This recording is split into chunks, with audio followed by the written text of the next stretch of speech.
Hey guys, it's Joe Wolverton, teacher of Liberty, back with you today. And today's going to be a banger, all killer, no filler. Now, I want to ask you one thing off the top. Please, guys, I don't know how else to say this except directly. I'm not fixing to get rich off this podcast. I am literally doing this for one reason and one reason only. And that is to give us a shot at restoring our liberty. Period. I have no other motive because I have to pay to do this because it takes me away from the things that pay me. Now, I'm not saying that and want you to think, oh, well, then go back and do it. You're not doing us any favors. That's not the way I intended. What I intend to say by that is we can all benefit if you are a teacher. Share this with your students. It's not like someone's getting rich. It's not like someone's even getting paid. I'm not even getting paid, right? You don't have to feel guilty about, commercializing your classroom because that's not what's happening. I'm not getting anything for any of this except the satisfaction, the spiritual satisfaction of making some kind of contribution to the cause of liberty, right? That's it. So if you're a teacher, would you share the podcast information with your students? If you're in a club, will you share it with the people in your club? If you're in some sort of group, will you share it with the members of your group? And guys, I hope you know me well enough by now to know that this is not some sort of selfish plea for popularity. I could not possibly care less about that stuff than I do right now. But I do care about this country, and I do care about liberty. And that's why I devote this time, okay? So please, if you don't mind doing that. And real quick, because there's so much I got to talk about. Last week, didn't seem to be a big popular episode with Cincinnatus. But Cincinnatus is a man y'all should know. Cincinnatus is the model of leader that we should look for, okay? I'm not going to go back and rehearse the Cincinnatus, but I wanted to show you a couple of books in case you go back and you watch it and you want to know more about Cincinnatus. Here is a really good book, Michael Hilliard, Cincinnatus and the Citizen Servant Ideal, okay? Citizen Servant Ideal, Michael Hilliard, and the Cincinnatus and the Citizen Servant Ideal. And for those of you who want to know more about George Washington being the American Cincinnatus, here we go. This is Gary Wills, very, very well-known historian. Gary Wills talking about that very subject, George Washington, the Enlightenment, and George Washington as the American Cincinnatus. So, all right, there you go. Last, before I jump into it, guys, the Algernon Sidney one went really well, and I'm so happy that it went well because, frankly, there's no one that the Founding Fathers pointed to as so consistently as being the source of the principles upon which this Constitution, Declaration, and government and society was founded than Algernon Sidney. Not John Locke, not Montesquieu, not Blackstone, nothing short of the Bible. And the Bible, you understand, was for principles, not necessarily for the type of government. And I know some of y'all are going to be upset, but it's true. The Bible was important for the teaching of virtue, right? Teaching to love God, right? To fear God, to worship God, all of that.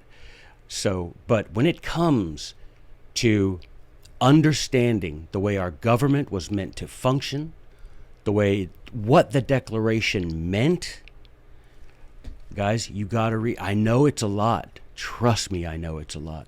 But you got to read Discourses Concerning Government by Algernon Sidney. Now, if I were you, I would buy it. I think the paperback is like $14 from Liberty Fund. All right, libertyfund.org, libertyfund.org. I still don't have a discount code for you. We have to get over 1,000 subscribers to do that. But I would tell you, Discourses Concerning Government is like 14, maybe a good back-to-school present, because Jefferson said that if we're going to sustain this liberty, right, he said this book should be put into the hands of every young American as soon as they are able to read. Guys, we need to get this book distributed and taught, okay? And you're not going to get taught that in school, right? I will say there are a few people, and I'm happy to point them out, Spencer Bowers, James Russell, that do teach these things, and I know that Colonel Sidney, wherever he is very grateful, and I know that Thomas Jefferson and James Madison and George Washington are very grateful that you two gentlemen are teaching these principles still in the face of opposition. So persecuted they the prophets that came before you guys, and I'm grateful for you, and someday your country will be grateful for you. And so discourses concerning government, please, guys, libertyfund.org. I think it's like $14-17 for the paperback. I think it's like $30 for the hardback, but I know everybody's struggling. Trust me, I know everybody's struggling. But you can get it online for free, right? If you want to, you can get it online for free. I'm just saying, it's, for me, reading stuff online like that is very difficult, okay? I already need a beverage, y'all, so let me get a beverage here. Today's beverage mug brought to you by my alma mater, Brigham Young University, who now are going to be playing in the Big 12, but that's neither here nor there. Sometime in the 4th century BC, let's get it, let's go. Greek philosopher Aristotle, his name means complete perfection in Greek. Wouldn't that be awesome if your name for eternity was complete perfection? We got Plato with swole up, powerful, muscular. And then we got Joe, which isn't even a real name, based on Joseph. He shall multiply. So, I don't know. He shall multiply, and I really stink at math. So whoever came up with that name, not so much. He wrote a book in antiquity inquiring into what is it that could keep a people, a state, a country, what could keep them peaceful and functioning well, and to the benefit of all the citizens of that state, that country. And he calls that book Politics. Like I said, sometime in the 4th century BC, before Christ, sometime 4th century BC, Aristotle writes this book, Politics. This is my little Loeb version. You know the deal. Greek on one side, English on the other. Yeah, Greek on one side, English on the other. Greek and English together again. Ebony and ivory. No, wrong. Greek, not ebony and ivory, but they should come together, and we do. But Aristotle's Politics, it is his guide to good government. Guys, I'm telling you, it's like having a book that tells you the future, right? Because why? Because I have no way of judging the future but by the past, said Patrick Henry. History is the lamp we should use. If you study Aristotle's Politics, I'm going to tell you something. You will be a stronger advocate for liberty, for peace, for whatever it takes. And some of y'all are not going to like some of the things he says. I'm going to tell you straight up front. Some of y'all are not going to like what Aristotle says about this. Because book 5, let me show you here. I think I put a little bookmark for the people. Book 5, guys, written for our day. I mean, you read that and you're like, where Aristotle hiding? 4th century. He's living right now. He's not. He's dead. I mean, as far as I know, he's dead. Calm down, you. He is dead. Aristotle's most certainly dead. But anywho, book 5, like, is written for us. And I'm not being funny about that, guys. Take some time. Read book 5. Now, there'll be several. I'm going to say this again so that y'all get this straight and we don't have contention. Well, not even contention. So that we don't even have to worry about discussion about it. This was not written in English. Hence that one side that's in Greek. It wasn't even written in modern Greek. It was written in Koine Greek, which is like saying to us something written in Middle English. You might get a word or two if you speak modern English. You might get a word or two, but you ain't going to be able to take that book and be like, yeah, I totally understand Middle English. No, you won't. You won't. So even if you read this and you know modern Greek, you're going to be like, I have no idea what that guy's talking about.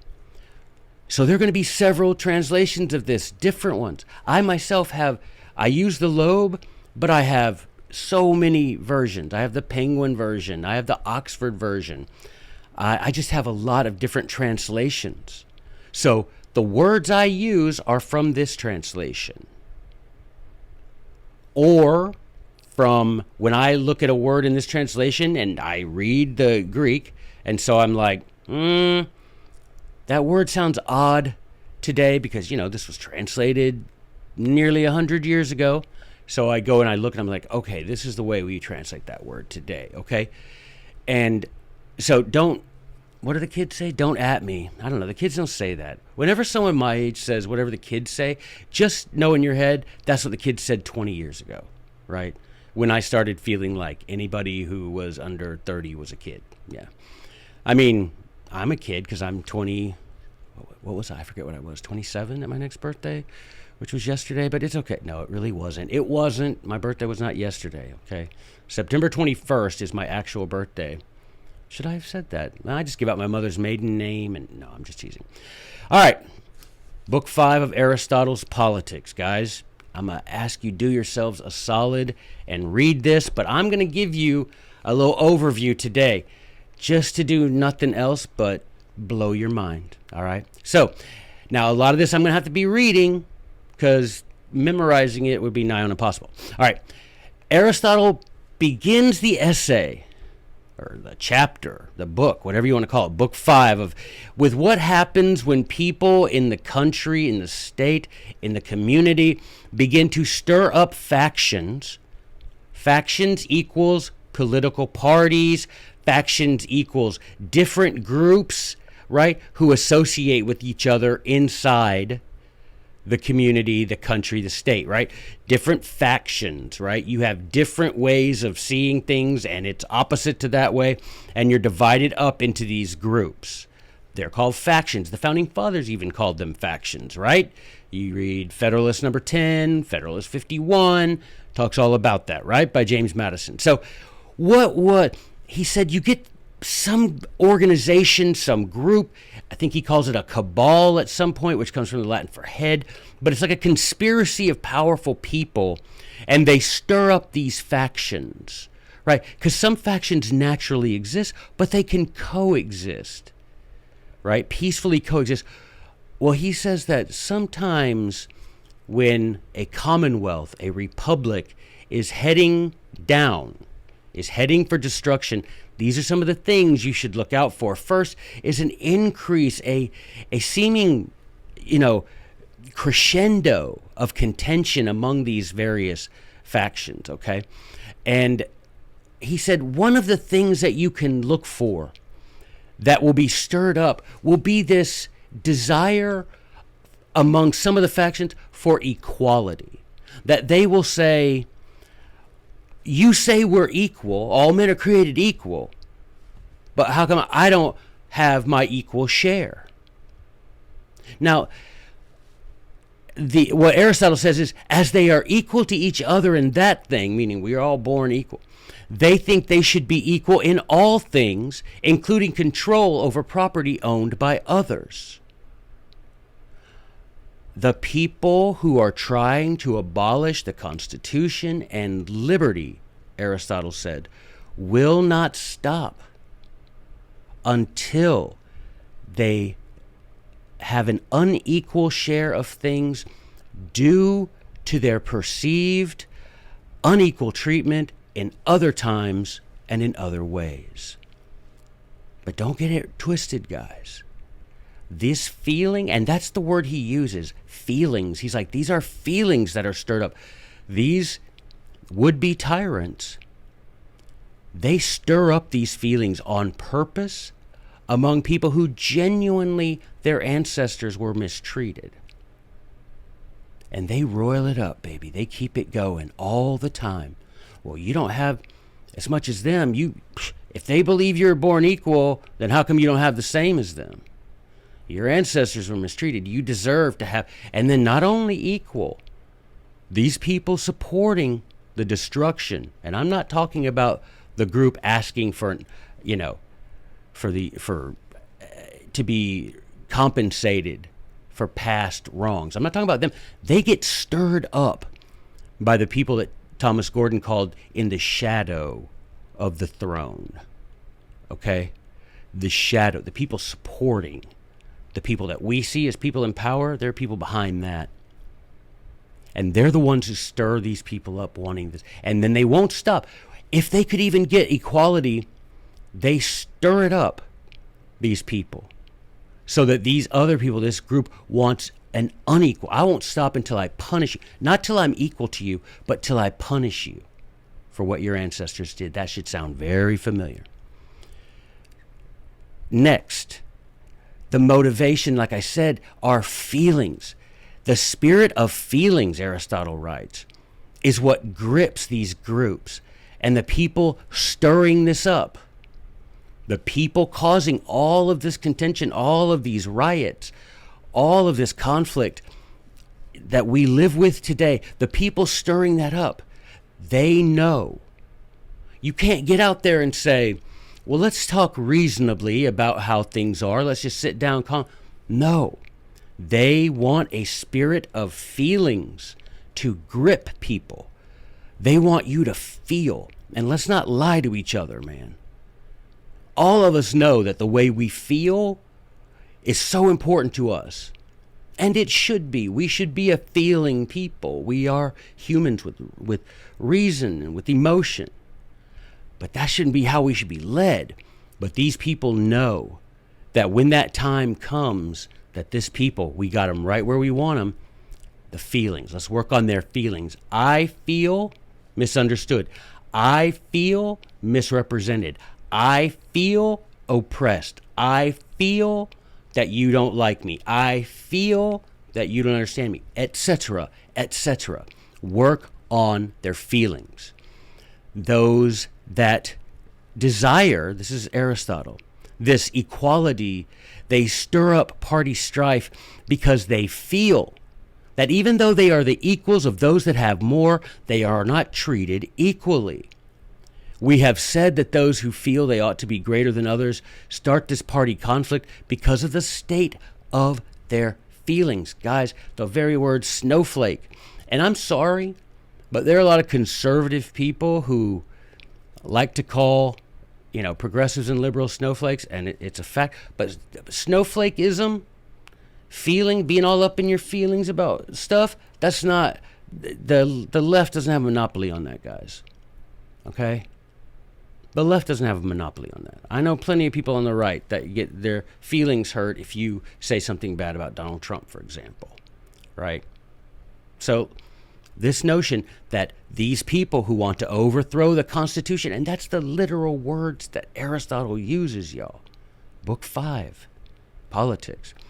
He says these people, they stir up these factions to say, I have not been treated equally.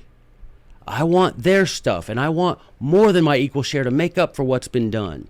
And these people behind the power, the people that are really in charge, they stir that up, man. Stir those feelings up. Keep everybody feeling. All right, next.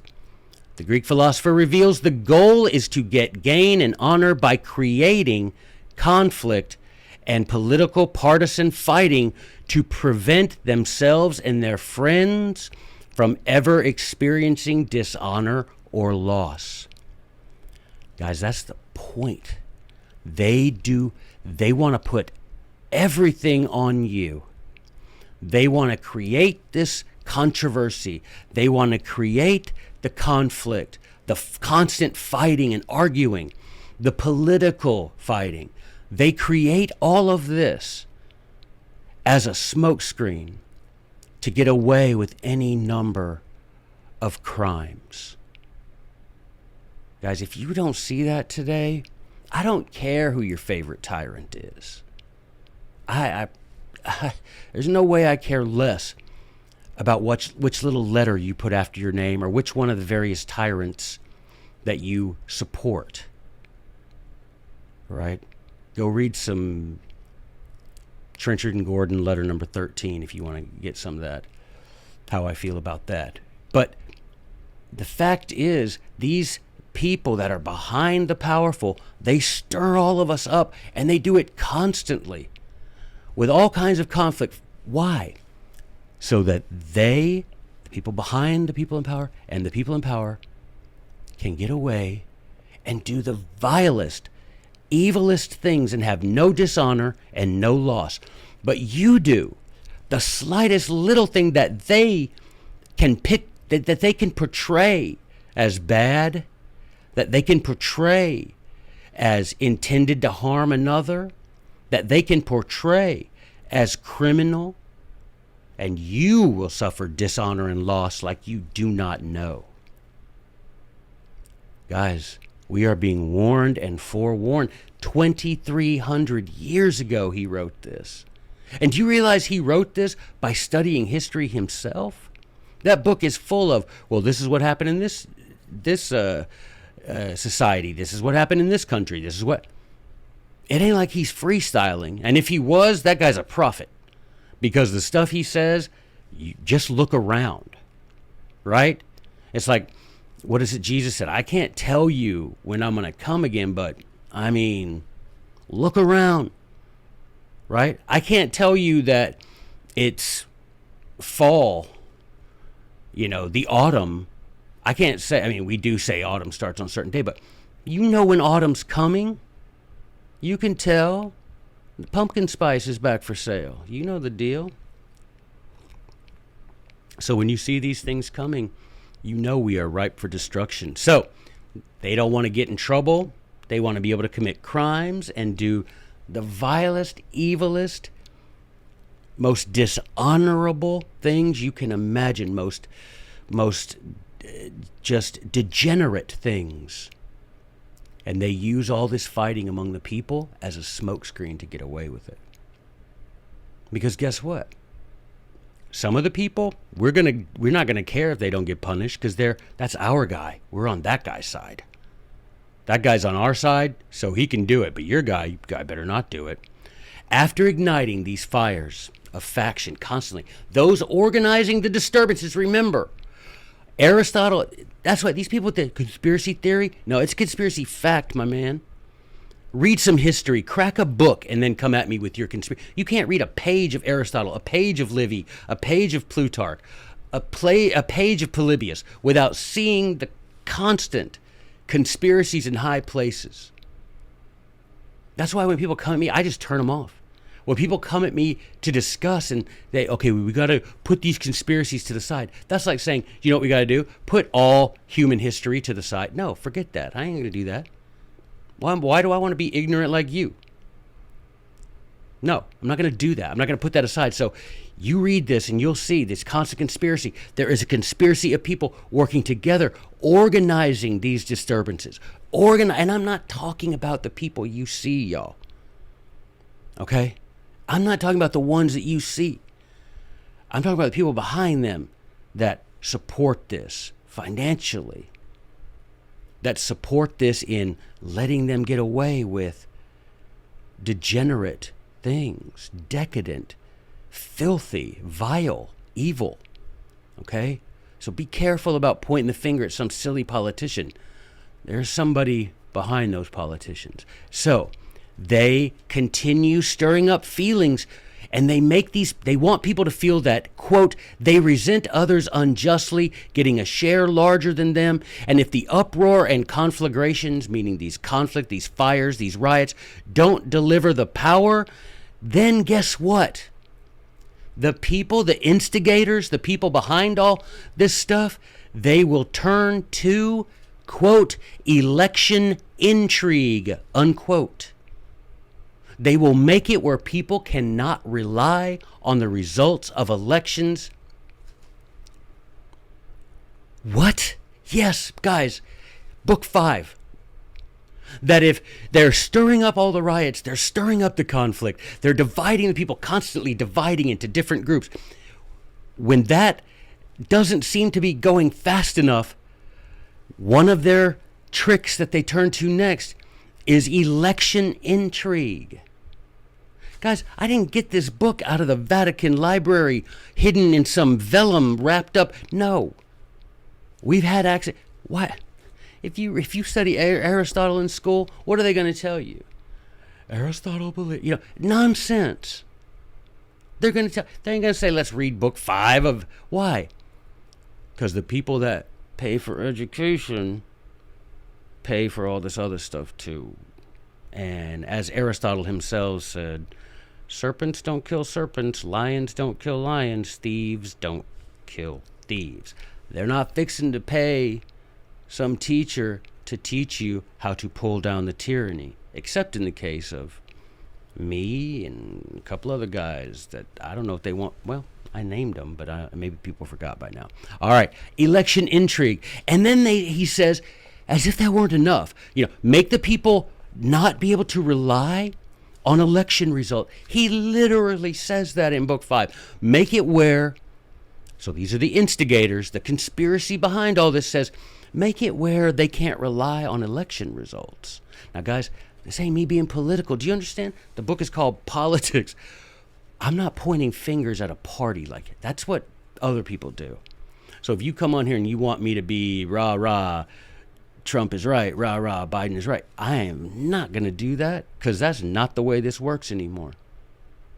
It never has worked that way. But less so now than ever. These instigators, as he calls them, revolutionaries, he calls them, because he says that's the real revolution.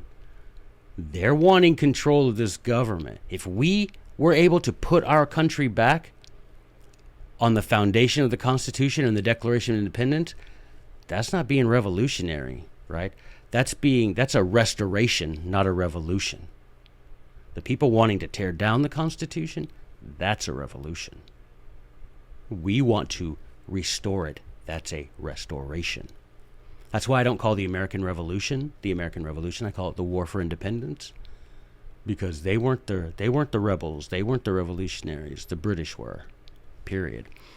Make the people not be able to rely on elections. And then, guys, oh my goodness, I get so fired up about this, because I'm like, now some other people are going to know and be able to argue it. Make them doubt the results of elections, and then change voting methods. He literally says, change the method of voting. Have votes counted different. He literally says that. Make them not rely. Election intrigue. What does election intrigue mean? Make them not rely on the results of elections. Change the way the votes are counted. Change the way you vote. Change the voting method. Change the way they're counted. Does that not sound familiar to you guys? I hope so. And I'm going to tell you, if you're going to read book 5, don't read it right before bed. You're going to have some terrible dreams. Don't say Uncle Joey didn't warn you. But you're going to read it. You're going to read book 5. You're going to read all of politics, but you're just going to focus on book 5 because it's short, and it's going to have some Clorox. Have some Clorox wipes, because they're going to be brain matter on the walls, because you're going to be like, Joey wasn't lying to me, though. Joey ain't fixing to lie to you, because guess what? This isn't my opinion. I could lie about my opinion, and there's nothing you could do. But you can read book 5 for yourself. All right? You can read that for yourself. I'm hoping you do. You can read Discourses Concerning Government for yourself. Not my opinion, so I don't have to worry about you. I don't have to lie. There's no way I could lie. So, remember, 2,300 years ago. And then, guess what else he says about elections? He's not quite finished with elections. He says, election intrigue equals not being able to rely on the results of elections. Change the way people vote. Change the voting method. Change the way the votes are counted. And then he said, at the end of the day, he does not point the finger at those who are seeking for power. He points the finger at us. Because at the end of the day, we could choose better people, y'all. Now, obviously, if our votes aren't really being counted, then we get to this point where ballots ain't gonna cut it. But in your local election, you likely still have some sort of election integrity. But he says, at the beginning of all this, he says, And I'm going to read to you. He says that the destruction of liberty and property is accelerated due to the carelessness of the people in allowing men who are not friends of the Constitution to enter into the offices of government. Let me read that to you again. Carelessness of the people. So the destruction of liberty and property is accelerated by the carelessness of the people in allowing men who are not friends of the Constitution to enter into the offices of government. Sound familiar? On to the next sign. Small and incremental changes in the powers granted to the various political offices and the slow and gradual change of the qualifications for holding office. That is a direct quote. Small and incremental changes in the powers granted in the Constitution to the various political offices and the slow and gradual change of the qualifications for holding office. Guys, I hope you see that. I hope you see that today a president and any party, because both parties are guilty, they can issue an executive order and it's carried out as if it were the law. That's just the facts. They can take a bill from Congress that's put on their desk and they can attach to it what's called a signing statement, which is, yes, I'm going to sign this, but I want to put something of my own opinion in it. And that signing statement is treated like law. That's not in the Constitution. President being able to order billions of dollars to be taken from American citizens to send to oligarchs participating maybe in a foreign civil war? But who's saying anything? They asked our ancestors to pay what amounted to a 3% sales, a 1.5% sales tax. And they lost their dang minds. We not only pay upwards, when you count state, city, and federal tax, we pay upwards of 57% of our wages to government. But we don't even say anything about it. We complain, but not in any way that matters. Now, what's the point? Political offices, what does he say? Small and incremental. James Madison changed that to silent and gradual. Silently and gradually, more power. This president has a little more. This president has a little more. This Congress has a little more. The Supreme Court has a little more. The Supreme Court, the governor can shut down the state because there might be a virus going around. The government can keep you from worshiping because there might be a virus going around. If you think that they're done, COVID will seem like the good old days unless we get busy real quick. And I want you to do, when he says the slow and gradual change of the qualifications for holding office. Now, some of y'all are going to hate me, but we crossed that Rubicon in 2008. You are to be president. It is required that you be a natural-born citizen. That is a term with a definition that our founders got from Emmerich de Vattel. Okay? They got that term from him directly. Because do you have to be a natural-born citizen to be senator or representative? Nope. You just have to be a citizen. So if citizen and natural-born citizen is the same thing, why are there two different words used for it? If you read the records of the convention as kept by Madison, you learn why. If you read View of the Constitution written by St. George Tucker that we've talked about, you learn why. So you go Google my name. Go to the Google machine, type in my name, Joe Wolverton, and then the phrase natural-born citizen. I've written dozens of articles on this subject. Okay? But that's a small example of a slow and gradual change of qualification. And you're like, it doesn't mean anything. Nothing happened yet. Nothing happened yet. We haven't had a president with divided loyalty that we know of yet. All right. Aristotle specifically uses that phrase, alteration by small changes. Great changes to the Constitution took place unnoticed because the people, he said, overlook small changes. Great changes to the Constitution, he says, take place because the small changes go overlooked by the people.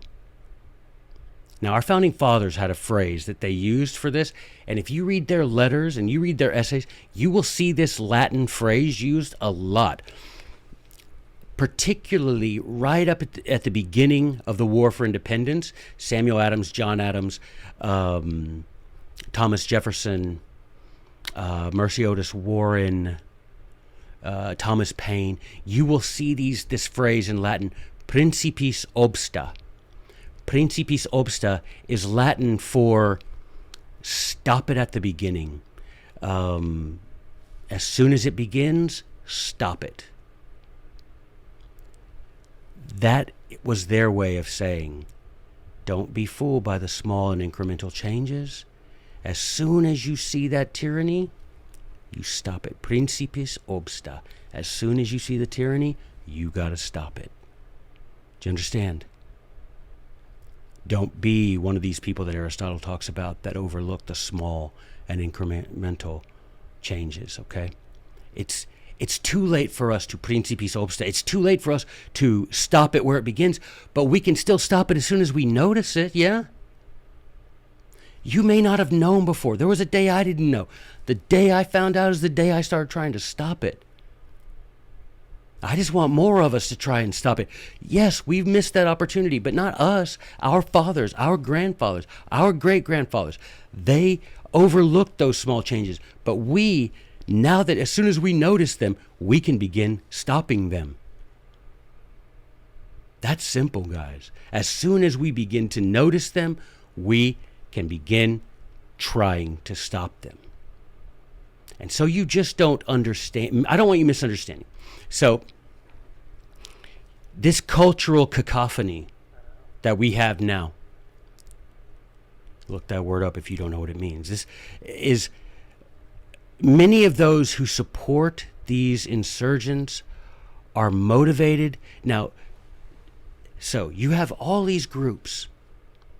They're fighting each other because the instigators, the people behind in the shadows of the throne, right? The instigators, they constantly are stirring up. Make a new group. Think about it. Race, gender, national orientation, your sexual orientation, whatever. They just make up all kind. If you're from the South, if you're from the North, there's just no end to the way they, if you're old or young, right? Okay, boomer, Gen Z, just keep them divided, right? Well, some people are motivated to assist the instigators, the conspiracy.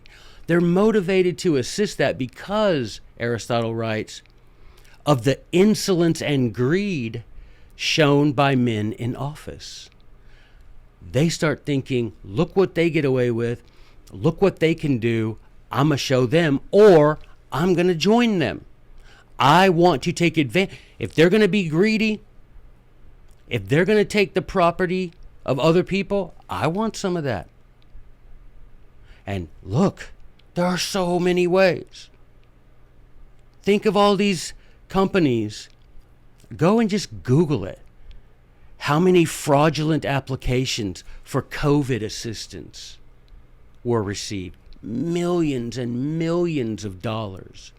Millions and millions of towns taking this COVID assistance money to install surveillance cameras.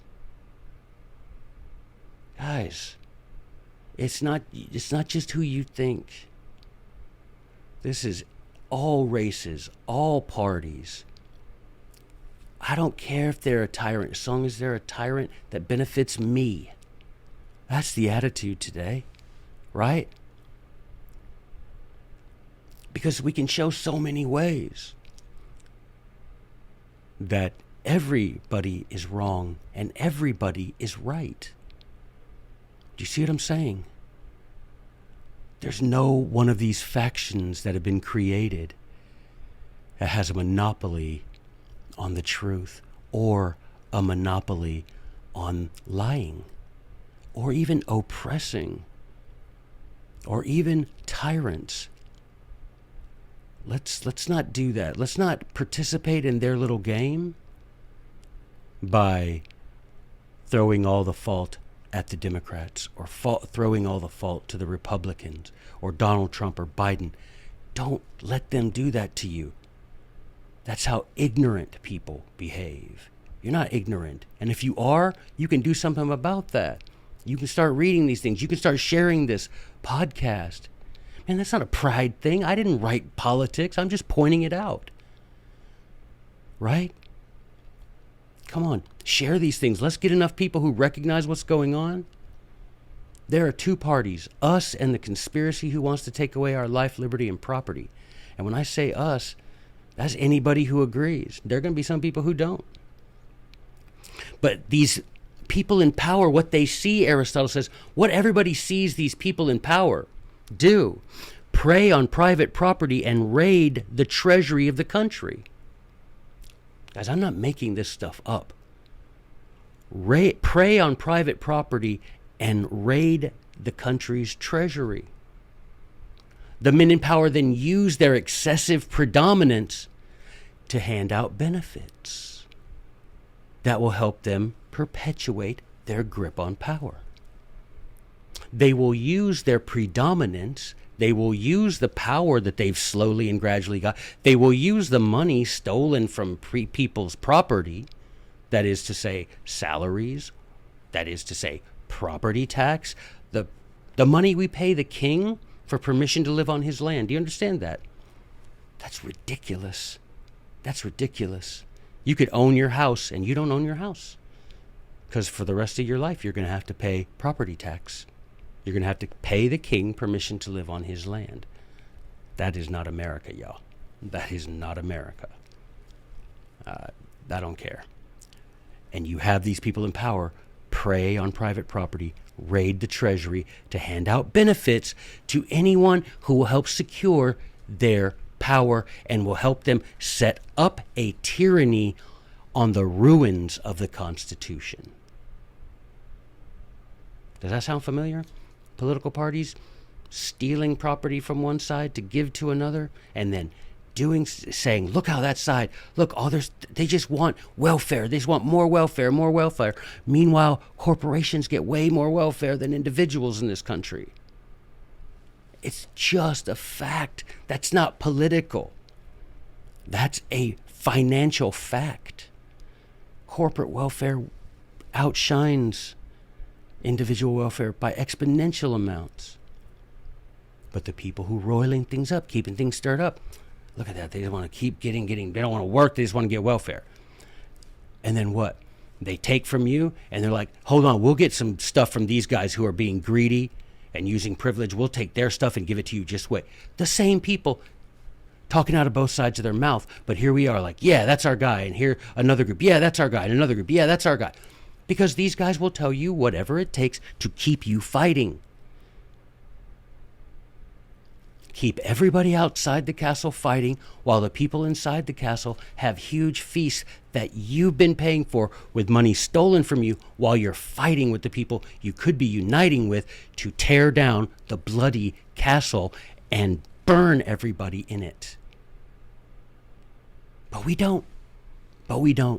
Because this is the stuff our fathers were taught. This is the stuff our fathers were taught.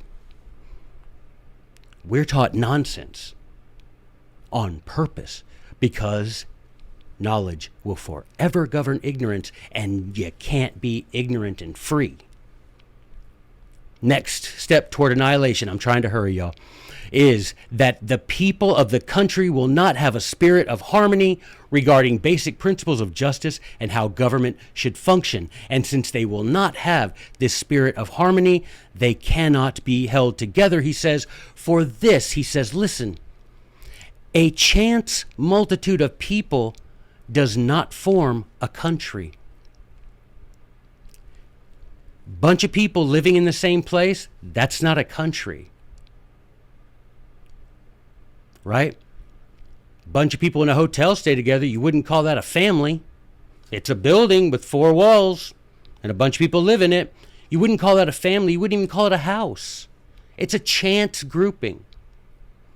People behind the people, the instigators know that. They let this go on long enough.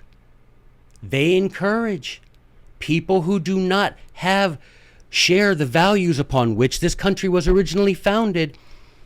The instigators want all of that, so there can be no spirit of harmony. And we're just a chance multitude of people, and Aristotle says, that's not a country. And then he gives historical examples. You move in somewhere, you don't like the government, you try to overthrow it, or you move to a different place and form your own country. A country is where we have the spirit of harmony, where we agree on basic principles of justice and how government should function. The instigators want to make sure that never happens. And what does he say? Aristotle says every difference among the people will cause further division and contention. And he says, perhaps the greatest division at the end of it all, he says, is between those who choose virtue and those who choose vice. So with all this, and rewatch this if I'm going too fast for you guys. I try to keep these things to an hour. Rewatch this if it's going too fast. Rewatch it till you understand. A chance multitude of people does not equal a society or a country. The definition of that since before Aristotle was what? You share basic principles of justice and a basic agreement on how government should function. Not just a random, we're not supposed to be a melting pot. That lie has been sold to us for so long. That's not what it's supposed to be. You don't find in here, you won't find in any of these books, the ancients or the moderns, the Enlightenment or Rome or Greece. You won't find, and you won't find it in the Bible either, strength through diversity. No, strength through unity. And that's not racial unity. That's not unity of equality of outcome. That's just people who have basic principles of virtue, of justice. They share those. They share an idea of how government should function. That's it. But do you see how we're never going to have peace the way it is now? We don't share these values. And the fact is that, why wouldn't we, if you went to play a baseball game, let's say you're new in town, and you go to play a baseball game, and there's another group coming, and they're like, hey, you're like, can we join your game? They're like, yeah, come on. And you get in there, and you're playing their game, and you notice that someone gets 3 strikes, and they're not out. And you're like, oh, hey, guys, that guy just had 3 strikes. So, yeah, he's out. No. You need 5 strikes. I think you need 3. No, you need 5. So you're like, okay, fine. We're going to play the 5 strike. It'll work for us too. We're going to play the 5 strike game.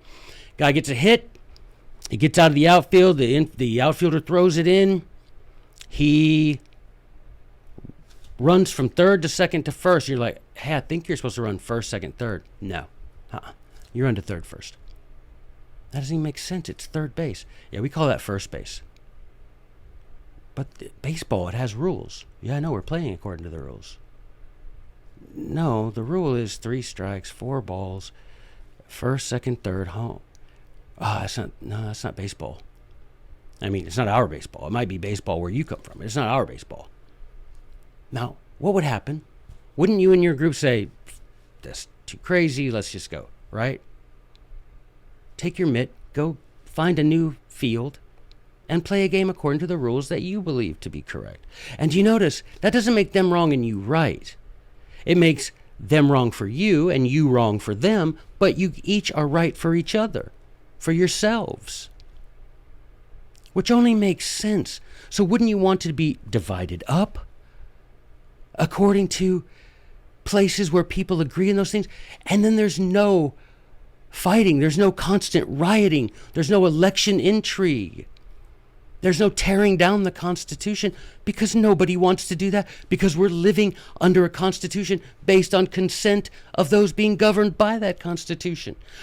That should suggest to you as you look around that there is somebody, some group, some power that benefits from forcing us to stay together, from forcing us to stay together so that we're constantly fighting, knowing that the spirit of harmony necessary to maintain a free country will never exist here.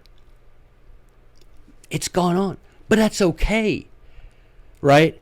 We can overcome them. Principis obsta. We may not have known it when it started, but we know it now. And we start working. And this is the tide that lifts all boats, guys, because I'm not saying I'm right for you.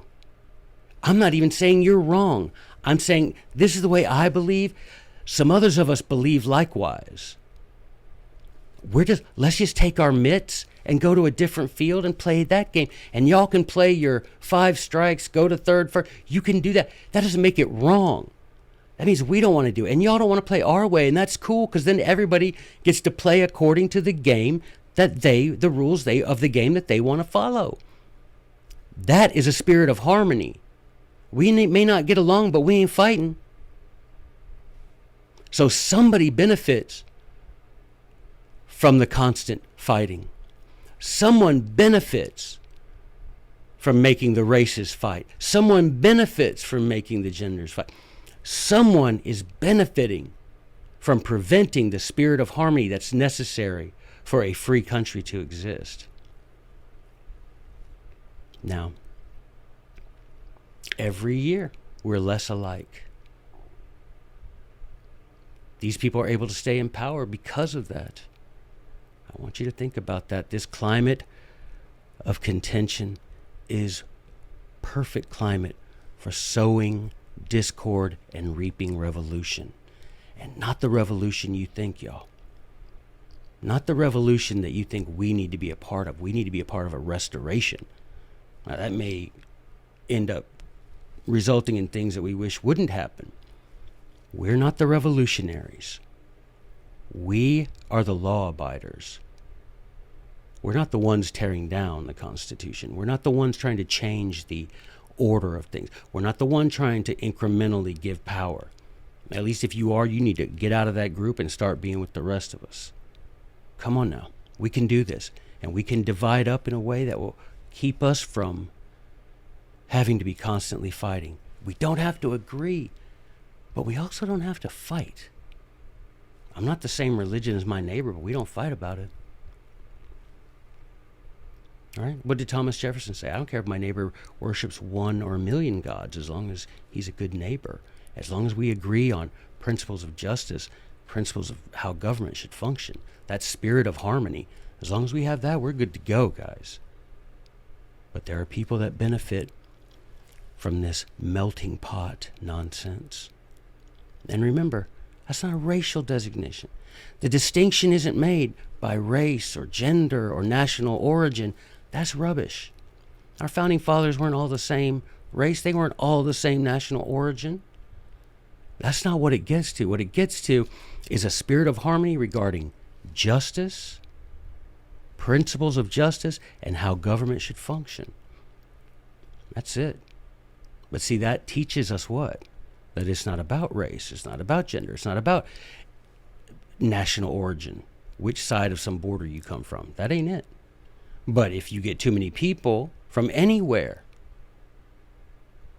regardless of race or national origin, that don't share principles, that don't want the Constitution functioning, and don't want the Constitution, the principles underneath it, to be in force and to be looked upon as guiding principles, then you're going to have commotion. And there's people who love it because that smoke screen gets thicker and thicker, and the things they can get away with are more and more disgusting all the time. So, the last act. Hold on. This is my water bottle. I never show it to you, but I got these stickers. Algernon Sidney, Pufendorf. We got John Locke, Francis Bacon. Anyway, I have some of those stickers. Maybe I'll give some away or sell them or something someday. The last act in the drama, according to Aristotle, is that the construction of a political platform that each plank of which creates a larger structure built to support tyrants in their positions of absolute power. Every year, he says, all the time, he says, these tyrants, the people behind them, every time, every new president, every new Congress, every new court, every election, they are building this structure that will support absolute tyranny over the people. Both sides, all political parties. I've explained to you, I've explained Aristotle's explanation to you. That gives us a 2,300 year head start. Now, we haven't been paying attention to it because we haven't been properly taught Aristotle in, how many years? 100? Easy? But now you've been taught, and now you can share this. Like I said at the beginning, if you're a teacher, share it with your students. I'm not benefiting. This isn't commercialism. I'm not benefiting from this. We all are. Share it with your students. Share it with people in your club. Just pass it around. And if we get to 1,000, I am going to give away a little library of books about liberty, a little liberty library for somebody chosen at random if we get to 1,000 subscribers. And that's just for fun, not because of anything else. We might get a discount code from Liberty Fund. That'd be cool. But guys, we can restore the barricades between the liberty of the people and the tyrants. These people with laser focus, this was 2,300 years ago, and he was talking about before his time. With laser focus, they have successfully attacked the life, liberty, and property of the people. I hope that if you read politics and if you listen to this video and you watch it more than once, this podcast, if you watch it and listen to it more than once, and you read Book 5 for yourself, and you read discourses concerning government for yourself, and you get fired up, and you realize what's going on, and you decide to principis obsta, at least when you know it, when you first know it. It may not be when it first occurs, but when you first know it's occurring. Right? In the law, we have this phrase, you either knew or should have known, right? Did you know? Well, I didn't know, but you should have known, right? That's the thing. We didn't know, but now we should know. From here going forward, none of you listening to this or watching this are innocent. You're either leading, following. And as Cicero said, from this day forward, right? After Caesar crossed the Rubicon, Cicero said, from this day forward, everyone must wear on their brow how you feel about this republic. We crossed the Rubicon, man. Come on. Everybody now at this point, especially y'all who know this when other people don't, all these things that we're talking about that used to be taught to our founding fathers when they were like 9, 10, 11 years old. Now you guys know them. So I hope, it is my sincere hope, that by listening to these things, by learning these things, by studying prayerfully these things, by pondering these things, the things that Aristotle revealed to us 2,300 years ago. I hope by studying these principles, you will learn to seek that spirit of harmony that is necessary to sustain a free society. And I pray that we may do as Livy counseled and use history to avoid falling prey to those people and their programs that are rotten through and through. May it be so. Thank you, guys, and we'll talk to you in a couple of days. See ya.